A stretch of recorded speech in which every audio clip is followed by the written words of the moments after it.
qu'il va bien, je suis super contente de vous retrouver aujourd'hui dans une nouvelle vidéo et ça va être un nouveau concept que je n'ai jamais filmé sur ma chaîne YouTube.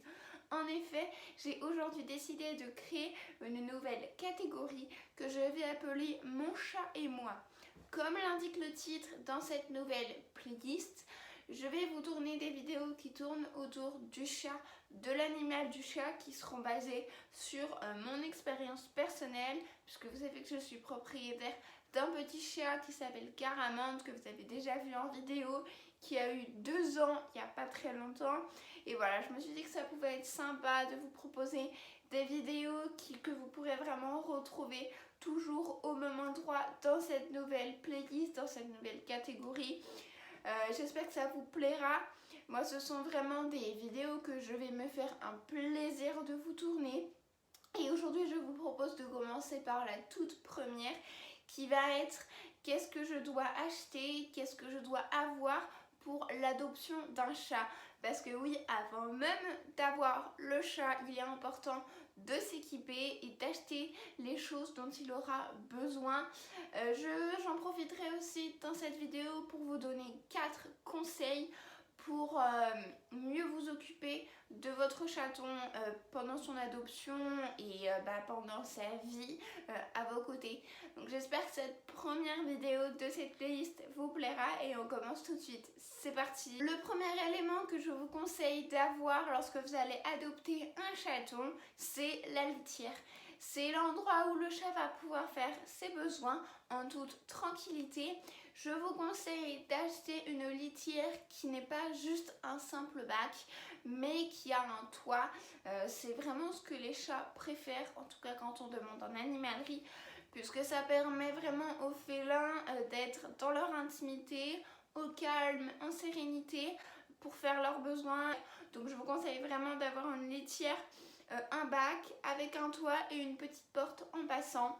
Donc pour ma part, nous avons à la maison une litière de luxe. On n'a pas voulu faire comme tout le monde, d'acheter une litière vraiment très standard, très classique, qui sont pas franchement très jolies, qui coûtent certes pas cher, mais voilà, j'ai pas voulu faire comme plein de personnes, acheter une litière très très simple, et j'ai voulu prendre une litière un peu plus esthétique, un peu plus jolie, qui sort de l'ordinaire. Et moi je la trouve vraiment luxueuse cette litière, parce qu'elle est vraiment très très spéciale. Donc voilà, ça c'est pour la litière, rien de bien fou à vous préciser. Veillez juste à la placer dans un endroit où votre chat pourra être au calme et où il pourra être tranquille pour faire ses besoins. Un deuxième élément que je vous conseille d'avoir pour votre chat, c'est un bol ou une gamelle, ce que vous voulez, en tout cas un récipient dans lequel vous pourrez mettre sa nourriture. Donc que ce soit un bol standard comme on peut avoir à la maison ou une gamelle que vous pouvez trouver en animalerie, j'ai envie de vous dire, il n'y a pas une très grande importance. Après, j'ai aussi envie de dire que tous les bols que vous pouvez avoir à la maison sont forcément moins adaptés et moins résistants que les gamelles que vous pouvez trouver en animalerie, notamment par rapport aux matières. On va en particulier éviter le verre, qui est une matière qui se casse assez facilement. Évitez vraiment de mettre la nourriture de votre chat dans du verre, parce que s'il joue avec ou il fait des bêtises, ça se casse très facilement. Donc je vous conseillerais plutôt de partir soit sur un bol en plastique que vous avez chez vous, soit sur une gamelle que vous pouvez trouver en animalerie. Ça coûte pas si cher que ça, il y en a à des prix très abordables et qui feront très largement l'affaire. Après le bol, le récipient ou la gamelle pour la nourriture, on trouve exactement la même chose pour l'eau. Donc là, encore une fois, que ce soit bol à la maison ou gamelle en animalerie, pas une grande importance, pas une grande différence pour le coup. Là pareil, évitez le verre, privilégiez le plastique en bol à la maison ou la gamelle d'animalerie. Vous avez également pour l'eau la possibilité d'offrir à votre chat une fontaine à eau. C'est sympa, ça sort de l'ordinaire. Vous pouvez lui proposer une gamelle en plastique pour la nourriture et une fontaine à eau pour l'hydratation. Franchement, c'est plutôt sympa les fontaines à eau. Vous pouvez trouver pareil en animalerie. Et franchement, c'est quelque chose que je n'ai pas pu offrir à mon chat parce que c'est vrai que ça prend quand même pas mal de place. C'est pas tout petit comme récipient.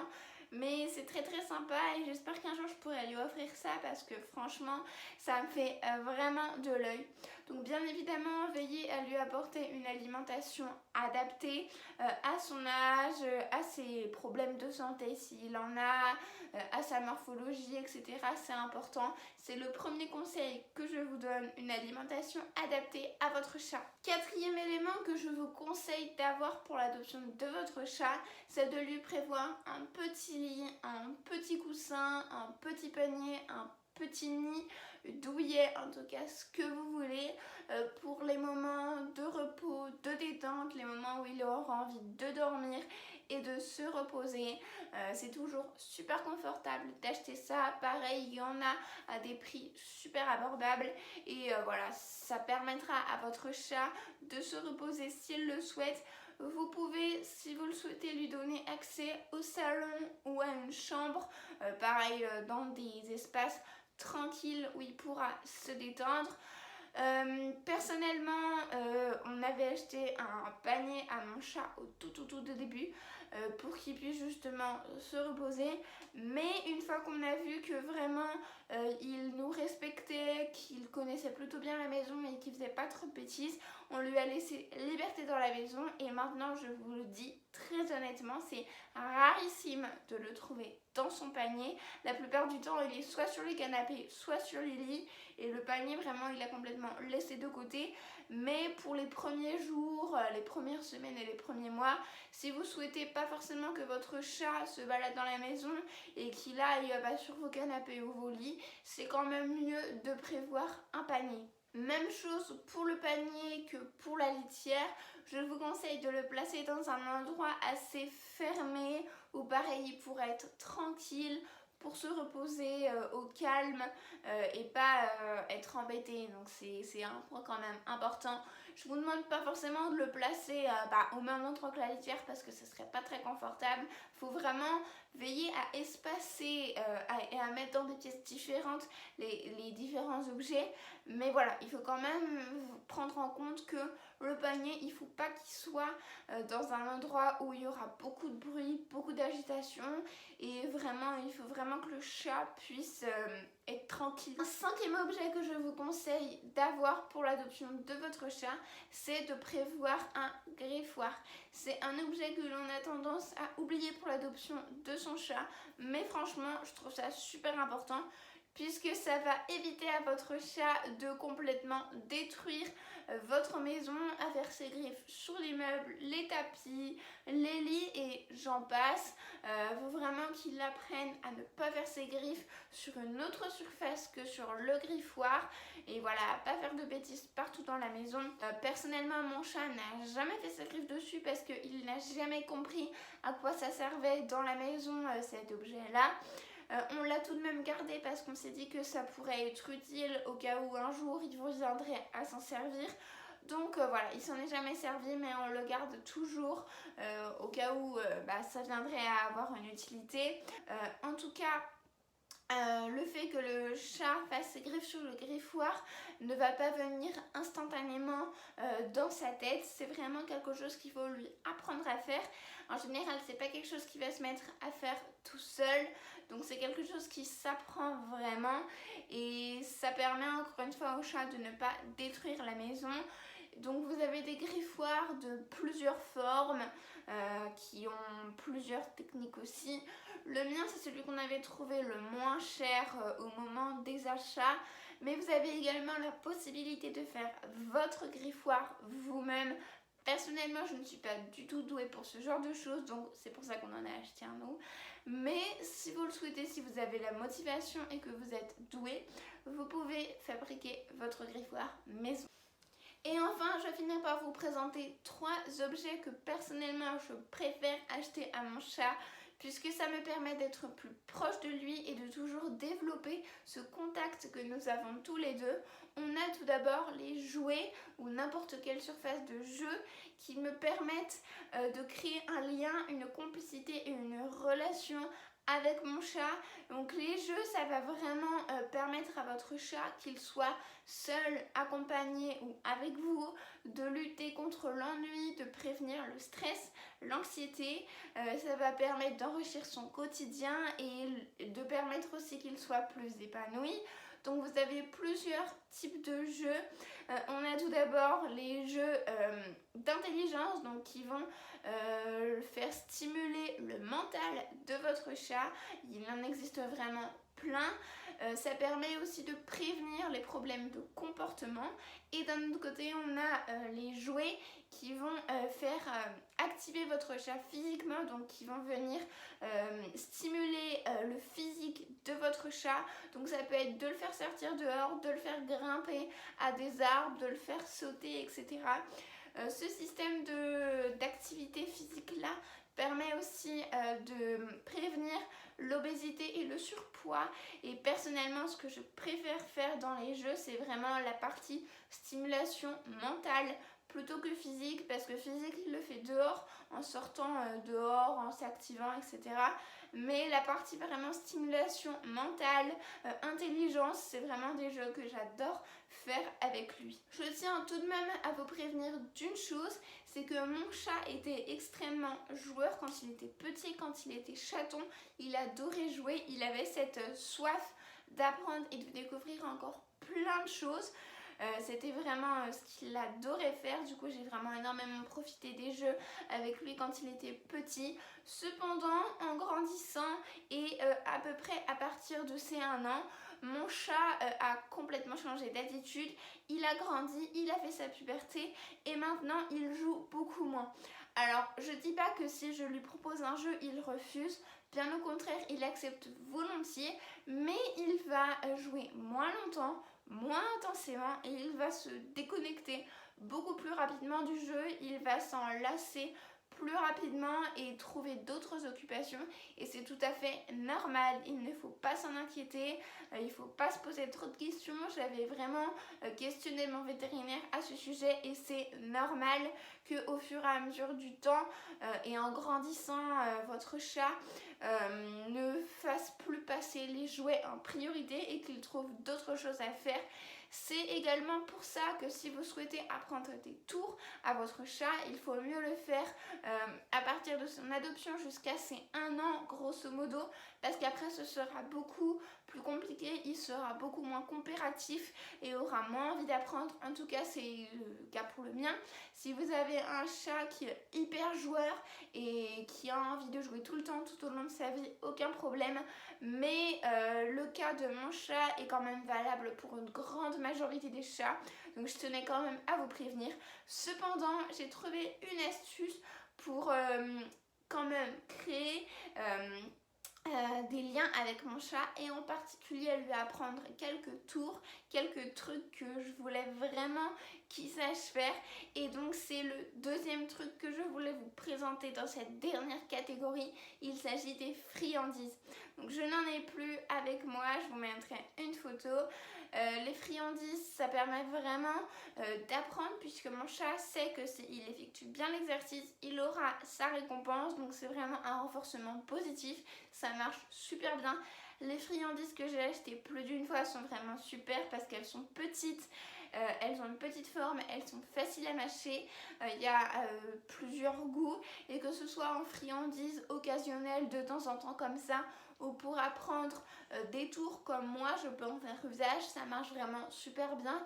Et mon chat a vraiment une poussée de volonté d'un coup quand il sait que je lui propose un jeu, quelque chose que je voudrais lui apprendre, un tour, et qui sait que derrière il a une friandise, et ben je peux vous dire que ça marche vraiment très bien. Donc la friandise, c'était le deuxième point que je voulais vous mentionner dans cette dernière catégorie. Et enfin, la dernière chose que je tiens vraiment à faire, qui permet toujours d'être proche de mon chat, c'est le brossage et l'entretien de sa robe. Donc pour ce faire, j'ai un peigne et une brosse que vous verrez donc sur les images qui me permettent pas souvent mais pas rarement d'entretenir son pelage. Je le fais environ toutes les 2 semaines à tous les mois. Ça me permet justement d'entretenir sa robe, ça permet aussi de prévenir les maladies et les parasites et toujours de renforcer ce lien avec votre chat. C'est vraiment des moments à chaque fois inédits et inoubliables que je passe avec lui.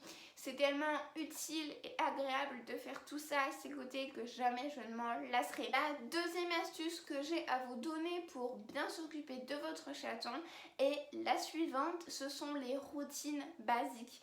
Donc les routines basiques, c'est quelque chose que l'on va faire plus ou moins régulièrement, que ce soit au quotidien ou de façon un petit peu moins régulière, mais qu'on ne va tout de même pas oublier de faire. Donc les routines basiques, elles comprennent les jeux, le brossage, le toilettage, la stimulation mentale, la stimulation physique, l'amour et les câlins. Donc autrement dit, eh bien, ce sont les 3 points que je viens de vous mentionner précédemment qui me permettent toujours de renforcer cette complicité et ce lien que j'ai avec mon chat. Le troisième conseil que je vais vous donner pour mieux vous occuper de votre chaton, c'est concernant sa santé et plus particulièrement de le faire aller voir chez le vétérinaire plus ou moins régulièrement. Donc mon chat, il va chez le vétérinaire tous les ans pour faire un petit check-up.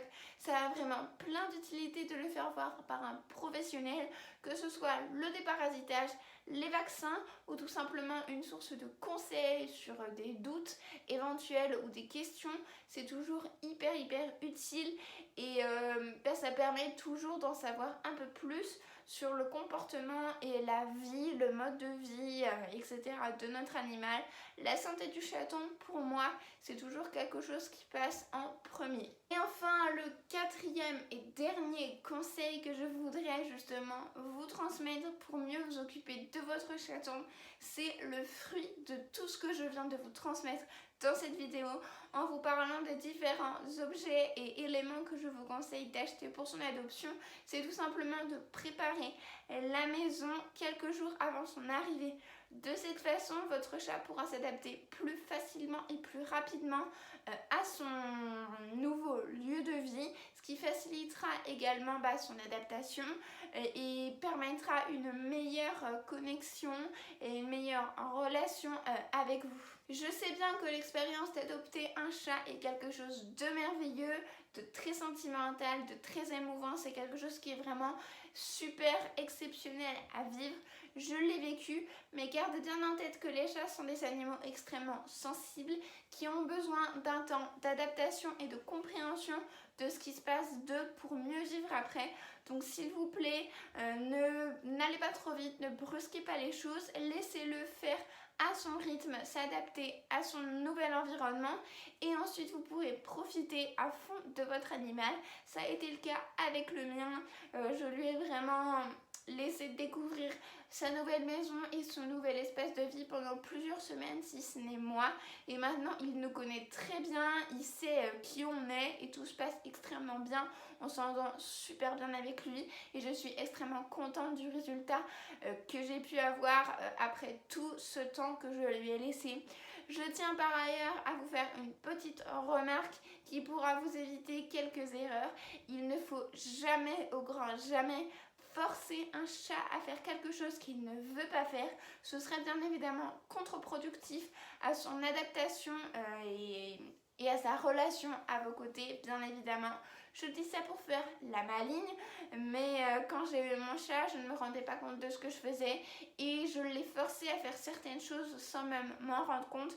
Heureusement, mon chat est extrêmement gentil, il prend toujours énormément sur lui et ne se fâche jamais. Il accepte tout et c'est vraiment un gros atout que j'ai parce que sinon je pense que ça aurait pu vraiment dégénérer. Mais maintenant je me suis rendu compte de mes erreurs et je ne fais plus ça. Donc voilà, j'espère vraiment que cette vidéo vous aura plu. Ça m'a fait très plaisir de vous transmettre toutes ces connaissances et tous ces petits conseils et astuces que j'ai pu accumuler au fur et à mesure du temps.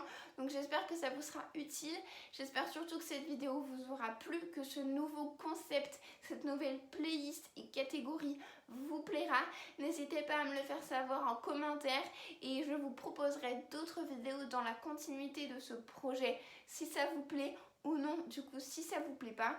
En attendant, j'espère vraiment du fond du cœur que cette vidéo vous aura plu.